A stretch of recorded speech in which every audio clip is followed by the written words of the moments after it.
Hello everyone, welcome to learn with स्पाली।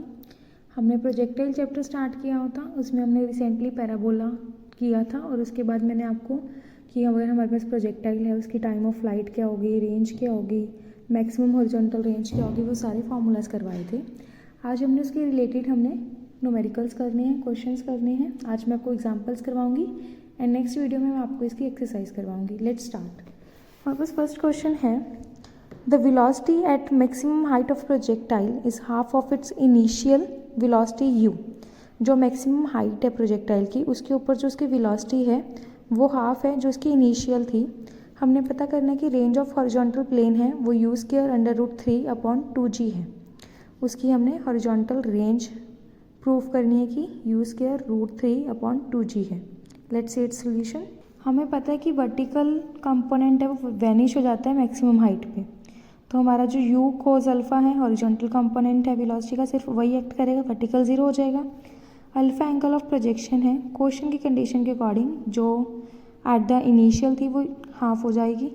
वहाँ से हमारे पास एंगल ऑफ अल्फ़ा आ गया, कोस अल्फ़ा आ गया √1/2। वहाँ से हमारे पास साइन अल्फ़ा क्या आ गया 1 माइनस कोस स्क्वायर अल्फ़ा का फॉर्मूला लगा के अंडर रूट वाला, तो √3/2।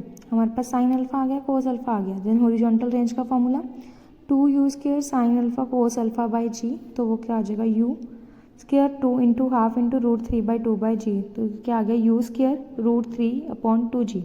जो हमने प्रूव करना था वही रिजल्ट हमारे पास आ गया है।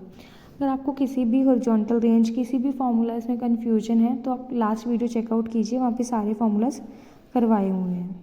हमारी नेक्स्ट एग्जाम्पल है, a boy can throw a cricket ball 100 metre. How long is the ball in air and what height does it attain. हमारी मैक्सिमम हॉरिजॉन्टल रेंज 100 मीटर है क्योंकि बॉय 100 मीटर तक ही बॉल को फेंक सकता है। हमने टाइम ऑफ फ्लाइट निकालने की क्योंकि वो एयर में कितना टाइम रहा, और उसके बाद हमने निकालना है maximum height attend. Maximum horizontal range के केस में हमें पता है हमारा एंगल ऑफ प्रोजेक्शन अल्फ़ा है वो π/4 होता है, और फॉर्मूला मैक्सिमम हॉरिजॉन्टल रेंज का u स्क्वायर बाई जी होता है। तो यहाँ से हमारे पास u की वैल्यू आ जाएगी, u क्या आ जाएगा √100 इंटू 9.8 33.3 मीटर पर सेकेंड। उसके बाद बॉल एयर में कितना टाइम है वो टाइम ऑफ फ्लाइट के इक्वल है, उसका फॉर्मूला लगाया 2u sine alpha by g, तो 2 into 1.3 into sine π/4/9.8। Calculation solve करके हमारे पास आया था 4.5 सेकेंड। जो बॉल थी जो बॉय ने फेंकी थी जो 100 मीटर तक गई थी वो एयर में 4.5 सेकेंड तक रहती है। उसकी मैक्सिमम हाइट अटेंड क्या है, हाइट अटेंड का formula u square sine square alpha by 2g। Similarly उसमें वैल्यूज पुट की तो वो 25 मीटर हाई तक जाएगी एयर में। क्लियर। नेक्स्ट एग्जांपल है, if the greatest height of a projectile above the horizontal plane through the point of projection be a and alpha be the angle of projection theta, find the time between the instant at which the height of projection is a sine square alpha. A हमारे पास point of projection है, theta उसका angle of projection है। अगर greatest height of projectile above the horizontal है जो वो ए है, तो हमने पता करना है कि जो टाइम का डिफरेंस है वो ए साइन स्क्वायर थीटा है। ग्रेटेस्ट हाइट अटेंड इन्होंने ए दी है, उसका फॉर्मूला लगा दिया u square sine square alpha by 2g। यहाँ से u स्क्वायर की वैल्यू क्या आई 2ag divided by sine square alpha. उसके बाद हाइट h है वो टाइम t के ऊपर है, t टाइम के ऊपर हमने हाइट ले ली h, जिसका हमने टाइम डिफरेंस पता करना है। इन दोनों का ये p क्यू के लिए जो टाइम डिफरेंस है वो हमने पता करना है, तो हमने ये pl हाइट h ले ली जो qm के इक्वल है। तो वो हमारे पास सेकेंड इक्वेशन है जो मोशन की, s is equal to ut minus half g t square, क्योंकि ग्रेविटी है तो यहाँ माइनस जी आएगा, तो वो वाली इम्प्लाई की h is equal to u sine alpha t minus half g t square. वहाँ से इक्वेशन हमारे पास बन गई g t square minus 2u sine theta t plus 2h। उसके बाद हमें पुट किया है h को a साइन स्क्वायर अल्फ़ा, क्योंकि इन्होंने हमें यही कहा था कि इस हाइट के ऊपर उन्होंने हमसे टाइम डिफरेंस पूछे, तो हमने h की value a sign square theta put कर दी अब इक्वेशन में। वहाँ से हमारे पास आ गया जी t square minus 2u sine theta t plus 2a sine square theta is minus 0। t1 t2 हमने इस इक्वेशन के रूट्स ले लिए, तो दोनों का एडिशन किसके इक्वल हो गया 2u sine theta by g के, और multiplication 2a sine square theta by g की। उसके बाद हमने t2 माइनस t1 स्क्वायर की आइडेंटिटी लगाई, तो वो किसके इक्वल आ जाएगी T2 plus T1 square minus 4T1 T2। ऊपर से वैल्यू सब्सटीट्यूट की, देन ये सॉल्व करके हमारे पास आ गया कि T2 माइनस T1 का स्क्वायर है वो 8AG कॉस स्क्वायर अल्फा के इक्वल है। देन T2 माइनस T1 इनका डिफरेंस, T2 माइनस T1 वो किसके इक्वल हो गया, under root 8A divided by g cos theta. यही इन्होंने हमसे पूछा था कि difference between the two time taken to cover the distance this PQ। तो यहाँ पे अगर T1 टाइम है और यहाँ T2 है तो T2 माइनस T1 क्या आ जाएगा, time taken to cover this distance, that is under root 8A divided by g cos theta. Next example है, two bodies are projected from a same point in direction making angles α1 and α2 with the horizontal and strike at a same point on the horizontal plane through the point of projection. If T1 and T2 with their the times of flight, show that T1 square minus T2 square divided by T1 square plus T2 square is equal to sin α1 minus α2 divided by sin α1 plus α2। हमें दो bodies दी हुई हैं जो same points same direction में हमने project किए, angle बना रही है एक α1 दूसरी α2, उनकी हमने सेम हॉरिजॉन्टल रेंज ली है, बस हमारा एंगल चेंज है α1 एंड α2। तो हमने मान लिया कि जो वेलोसिटी ऑफ प्रोजेक्शन है वो u है और एंगल उनके α1 एंड α2 है। तो दोनों का सम α1 प्लस α2 है जो वो 90 है।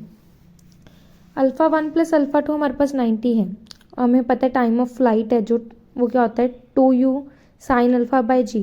तो T1 के लिए वो α1 आ जाएगा, T2 के लिए वहाँ साइन α2 हो जाएगा।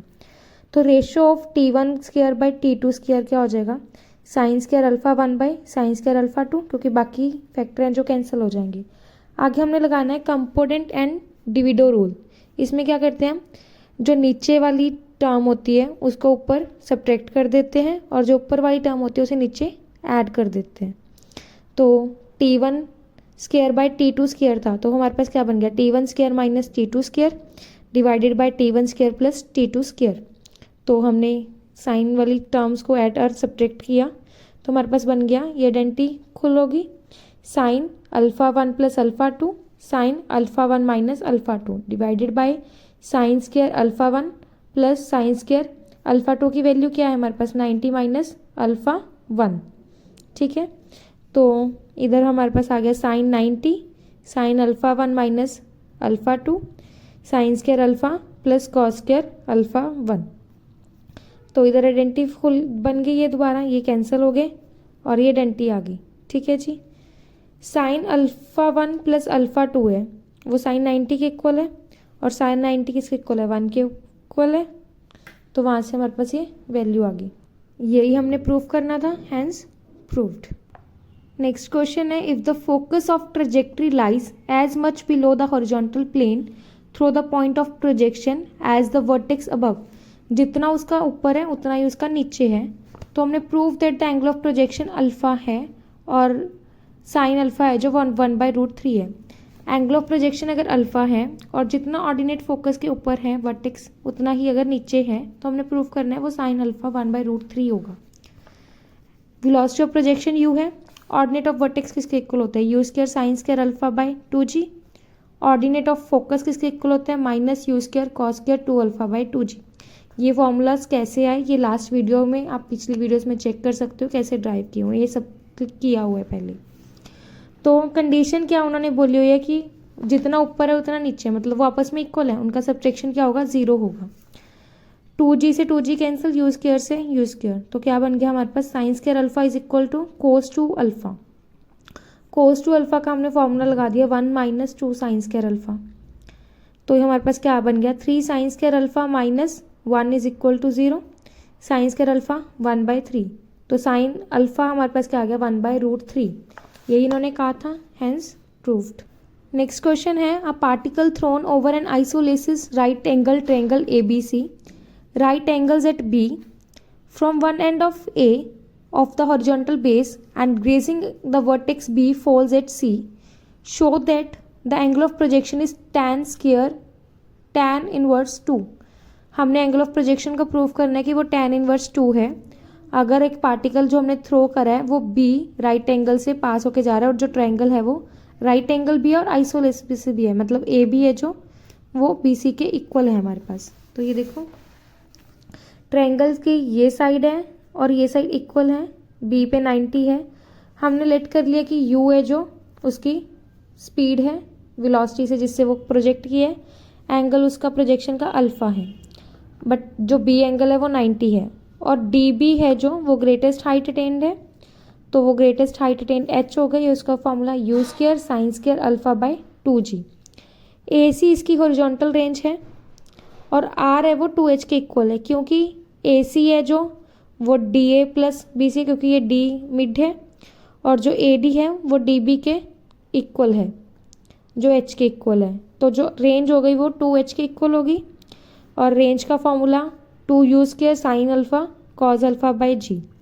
तो वैल्यूज़ को सब्सटीट्यूट किया एच वाली को, 2h is equal to range, तो वहाँ से हमारे पास क्या आया, सब्सटीट्यूट करके कटिंग करके cos alpha by sine alpha is equal to 1/2, तो tan alpha is equal to 2 आ गया, एंड अल्फ़ा tan इनवर्स 2।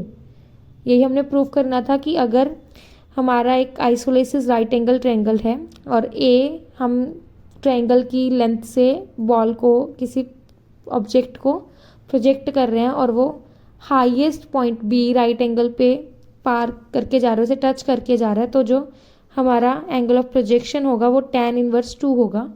वही हमारा प्रूफ हो गया है।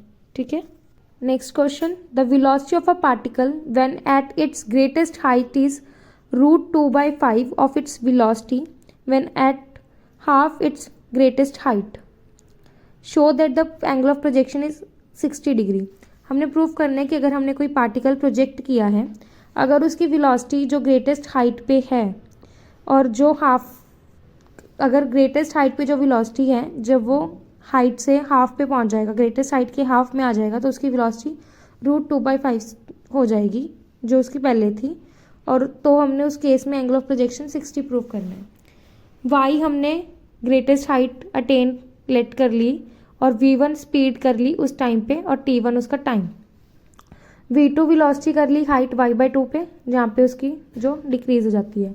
इन्होंने कहा है कि जितनी वेलोसिटी उसकी पहले थी उससे √2/5 टाइम्स हो जाती है v2 मिड में आके। तो y हमारी ग्रेटेस्ट हाइट किसके इक्वल है, you square sine square alpha by 2g, तो y/2 mid of the greatest height you square sine square alpha bye 4g हो जाएगी। ये हमारे पास दोनों हाइट्स आ गई। वेलोसिटी का रिलेशन भी इन्होंने दिया हुआ है, उसमें हमने वेलोसिटी की रिलेट किया, तो हमारे पास क्या आ गया, 5v1 स्क्वायर है जो वो 2v2 स्क्वायर के इक्वल आएगी। और हमें पता है जो v स्क्वायर होता है वो यू स्क्वायर माइनस 2s होता है, v1 square you square minus 2yg हो जाएगा, और v2 स्क्वायर है वो you square minus 2g half y के इक्वल हो जाएगा। y और y स्क्वायर की वैल्यू है, वहाँ से सब्स्टिट्यूट की हमने वैल्यूज़ यहाँ, देन इस वैल्यू को हमने जो हमारी अकॉर्डिंग टू क्वेश्चन की कंडीशन बनी थी v1 इज इक्वल टू 2/5 का रूट v2 उसमें सब्स्टिट्यूट की, तो हमारे पास क्या बन गया, 5u square minus 10gy minus 2u square plus 2gy is equal to 0। यहाँ से हमारे पास आ गया 3u square is equal to 8g u square sine square alpha by 2g।